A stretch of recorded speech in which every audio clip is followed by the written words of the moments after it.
Why the 70-30 rule changes everything. Master guidance.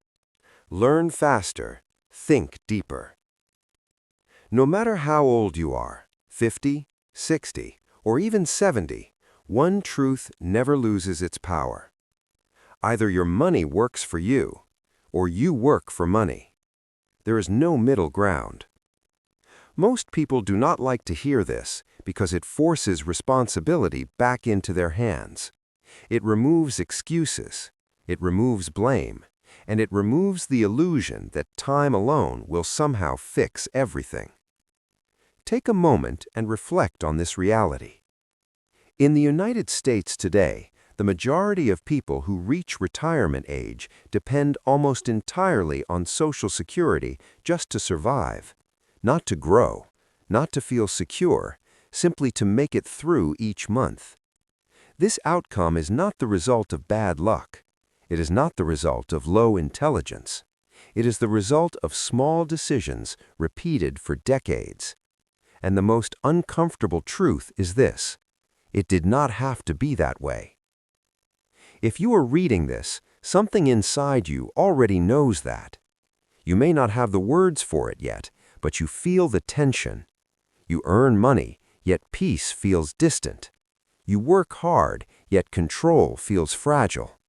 You promise yourself that you will deal with money later, but later keeps moving closer. Financial freedom is not reserved for the young, the gifted, or the lucky. It is not a talent. It is not an inheritance. It is a skill. It is a system. And above all, it is a decision. The moment you decide to take responsibility for your financial life, something subtle but powerful begins to change. Not overnight, not dramatically, but steadily, quietly. Control begins to return. Before going any further, you must ask yourself one honest question. Do you control your money, or does it control you? Most people avoid answering that question. They distract themselves. They soften it with comfort stories. But if you are serious about change, this is where everything begins. For many of us, the original promise of life sounded something like this: find a stable job, work hard for decades, collect benefits, and hope that what remains at the end will be enough. But this promise left out a crucial truth. It does not matter how much you earn.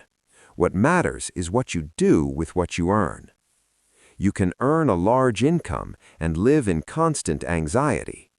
You can earn modestly and live with confidence and freedom. The difference is not income. The difference is discipline.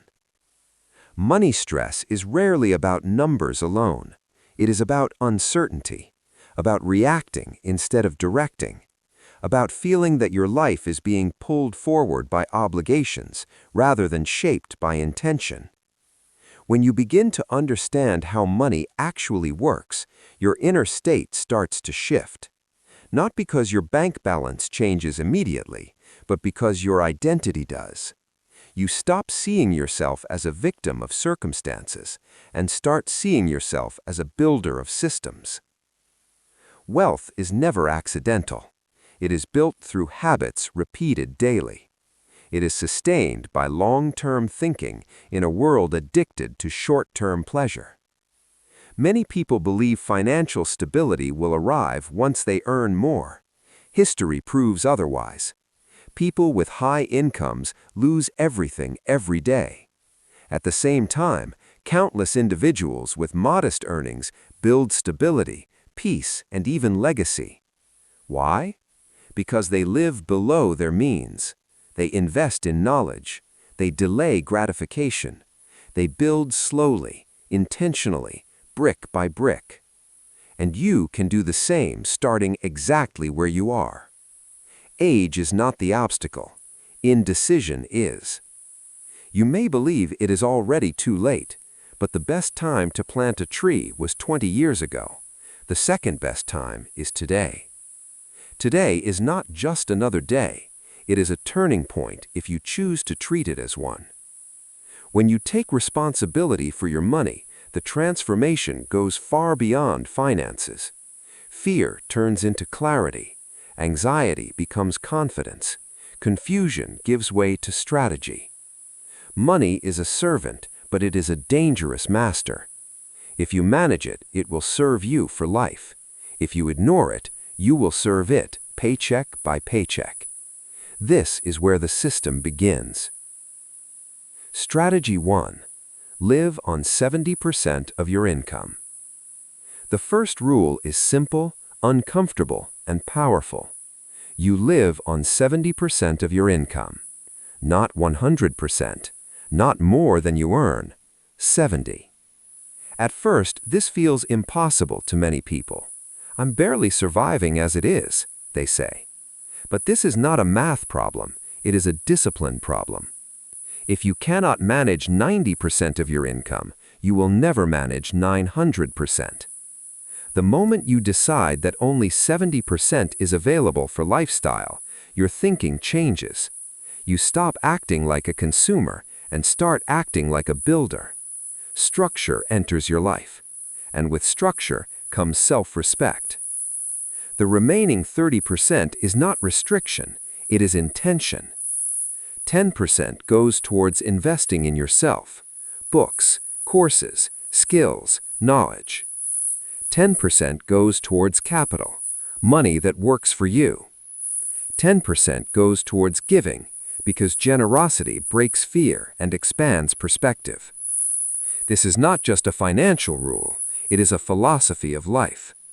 When you stop clinging to every dollar, you start thinking clearly, and clarity is the foundation of all good financial decisions. Strategy 2. Save and grow automatically. Saving is not what you do with leftovers. Saving is what you do first. The most effective saving system is automatic. It removes emotion, debate, and hesitation. When income arrives, part of it leaves immediately, assigned to your future. Automation builds discipline when motivation fades. Money that doesn't grow loses power. Even slow growth matters. Consistency always outperforms intensity. When you stop reacting and start running systems, peace enters your life. Strategy 3. Study money like your life depends on it.